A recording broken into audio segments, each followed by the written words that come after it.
विश्व पे विजय पाने और राजसूय यज्ञ का संपूर्ण करने वाले पांडवों को उस दिन द्रौपदी ने बचा लिया था, उनको दास होने से बचा लिया था।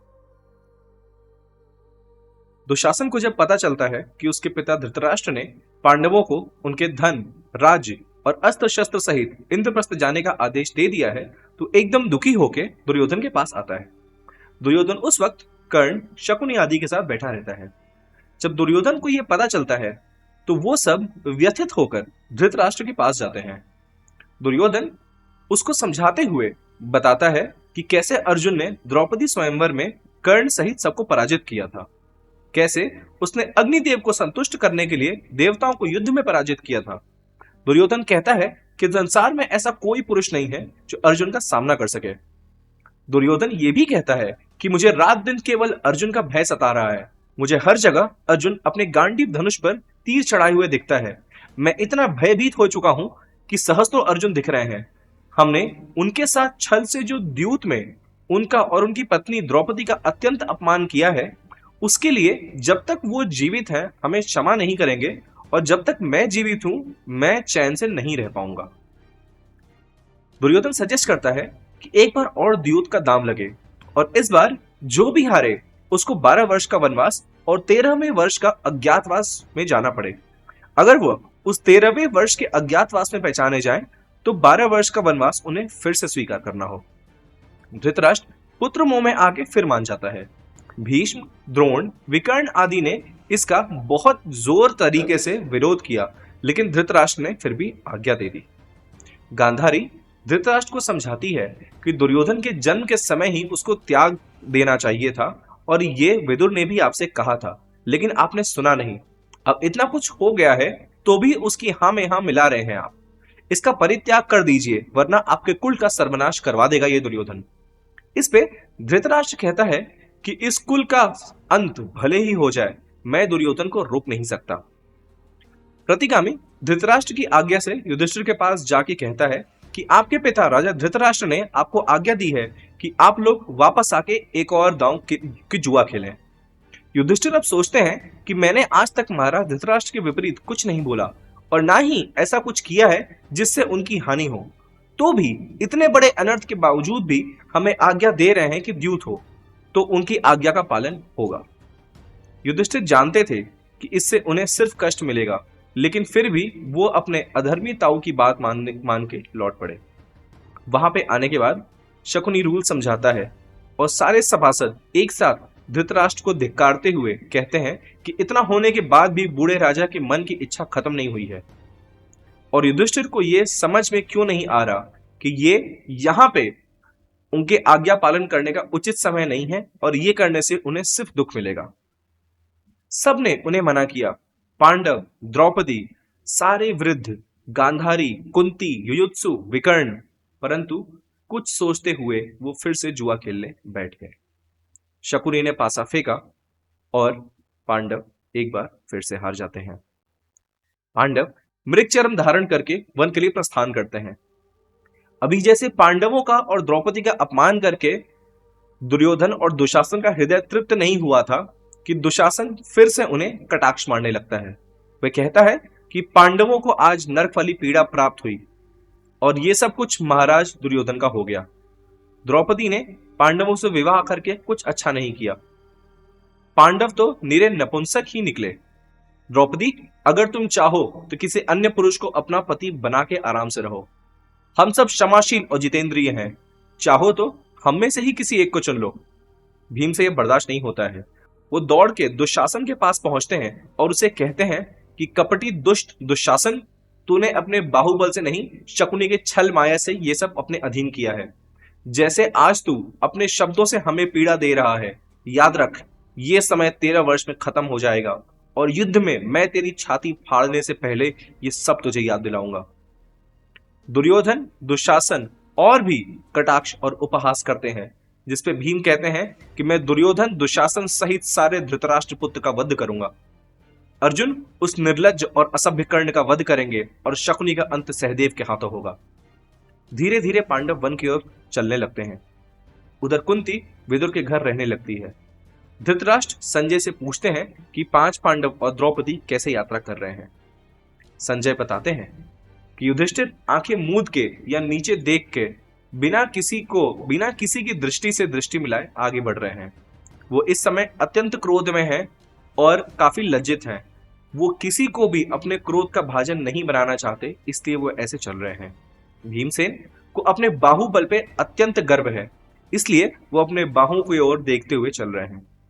अर्जुन युधिष्ठिर के पीछे पीछे बालू बिखेरते हुए चल रहे हैं।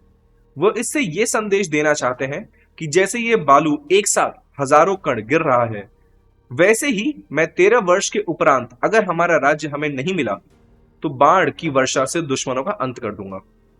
सहदेव अपने चेहरे पे छुपा के चल रहे हैं ताकि कोई उनकी उस स्थिति में पहचान न सके, और नकुल अपने पूरे अंग पे मिट्टी लगा के चल रहे हैं ताकि कोई स्त्री उन पे मोहित न हो जाए।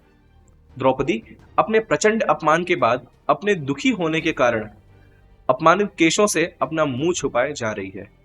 उनके साथ उनके पुरोहित ऋषि धौम्य कुशा को नैऋत्य कोण की तरफ मुंह करके सामवेद का मंत्रोच्चारण करते जा रहे हैं। इससे वे यमराज का आवाहन कर रहे हैं। इसके बाद संजय धृतराष्ट्र को होने वाली सारी चीजों का दोषी बताते हैं और चले जाते हैं। युधिष्ठिर आदि अन्य पांडव द्रौपदी सहित उत्तर दिशा की ओर जाते हैं और वहीं रहने लगते हैं। उनके लाख मना करने के बाद भी कई ब्राह्मण और नगरवासी उनके पीछे पीछे आने लगते हैं। उनकी भरण पोषण की चिंता युधिष्ठिर को सताने लगती है। इस पे वो शौनक ऋषि से पूछते हैं कि क्या करना चाहिए। तो इस पे युधिष्ठिर और शौनक ऋषि का एक बहुत ही सुंदर डिस्कशन है ग्रीड या धन के लोभ को लेकर। उसमें वो धन के लोभ से उत्पन्न होने वाले भिन्न भिन्न प्रकार के दोष दर्शन करते हैं। आप चाहें तो वन पर्व के दूसरे अध्याय में जाके पढ़ सकते हैं। इसके बाद शौनक ऋषि कहते हैं कि पौरुष से आपने बहुत धन अर्जित किया है, परंतु ज्ञान आपको सिर्फ योग और तप से ही मिलेगा। तो उचित यही है कि आप तब से ही वो साधन अर्जित करें जिससे आप यहां आए हुए सभी लोगों का भरण पोषण कर सकें। इस चीज से परेशान होकर युधिष्ठिर धौम्य ऋषि के पास जाते हैं और उनसे पूछते हैं। धौम्य ऋषि थोड़ी देर तक विचार करके कहते हैं कि सृष्टि के आरंभ में जब सब भूखे थे, तब सूर्य ने उन पर पिता की भांति दया करके उत्तरायण की तरफ जाके अपने किरणों से जल को सींचा और फिर दक्षिणायन होके वो रस पृथ्वी पर गिरा। इस तरीके से कई बार करने से जब पृथ्वी तैयार हो गई, तब चंद्रमा ने सूरज की तेज को प्रकट करके बरसाए हुए मेघ से औषधियों को उत्पन्न किया। जब चंद्रमा की किरणों से अभिषिक्त होकर 6 प्रकार के रसों से युक्त औषधियों को उत्पन्न करता है, तो तुम्हें उन्हीं सूर्य नारायण की उपासना करनी चाहिए। यह डिस्कशन आपको अध्याय 3 के श्लोक 5 से 8 के बीच में मिल जाता है। आगे बढ़ने से पहले इस डिस्कशन को थोड़ा और समझते हैं, इसका इम्पैक्ट समझते हैं और रेफरेंस की थोड़ी बात करते हैं। तो उसको समझने से पहले मैं कॉन्टेक्स्ट सेट करना चाहता हूं।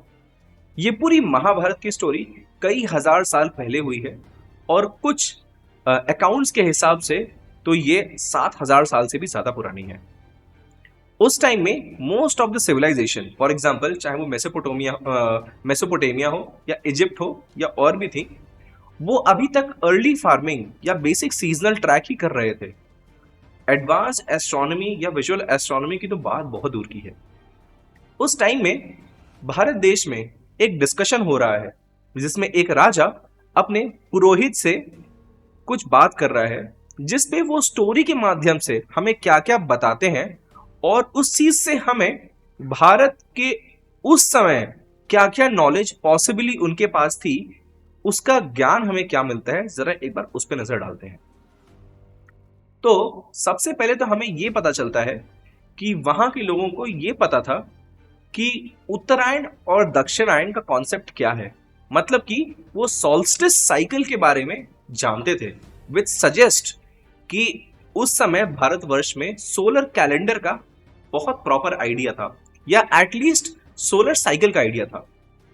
अब सोलर साइकिल में उस समय के लोगों को पता है कि किस टाइम इवेपोरेशन हो रहा है और वहां पानी बाद में बारिश बन के गिर रही है, और सूर्य ही इस चीज के लिए रिस्पॉन्सिबल है। ऑल्दो ये सुन के हमें बहुत ही बेसिक लगता है कि ये तो बहुत ही नॉर्मल सी चीज है, बट आपको ये समझना बहुत जरूरी है कि ये डिस्कशन हम आज से 7,000 साल पहले की बात कर रहे हैं।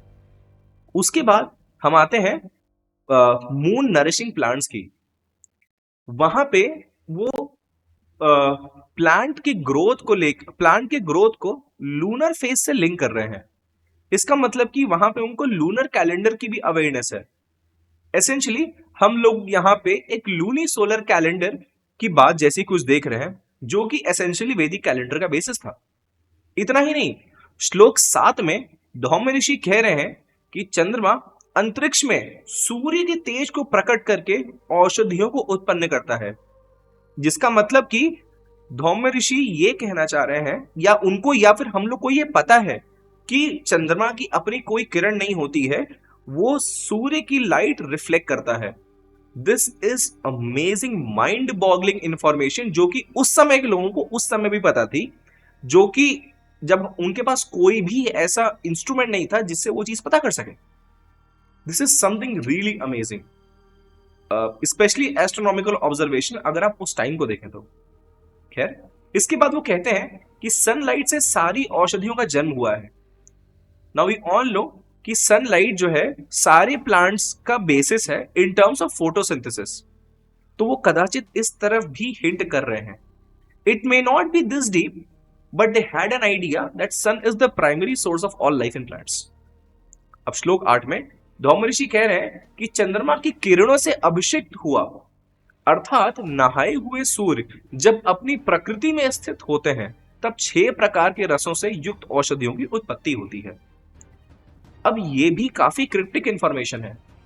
अब चंद्रमा की किरणों से नहाया हुआ साउंड्स लाइक की फुल मून या ऐसा कुछ सीन है जहां पे कि सन मून अपनी पूरी लाइट रिफ्लेक्ट कर रहे हैं, जिससे मतलब आमने सामने है ना, सूर्य की रोशनी मून पे पड़ रही है और वो रिफ्लेक्ट कर रहा है। तो इट्स लाइक पोएटिक थिंग, मतलब कि वो फुल मून या एटलीस्ट शुक्ल पक्ष की बात कर रहे हैं और सन अपनी पोजीशन में स्थित हो गए हैं, सिग्निफाइज की फुल रेवोल्यूशन।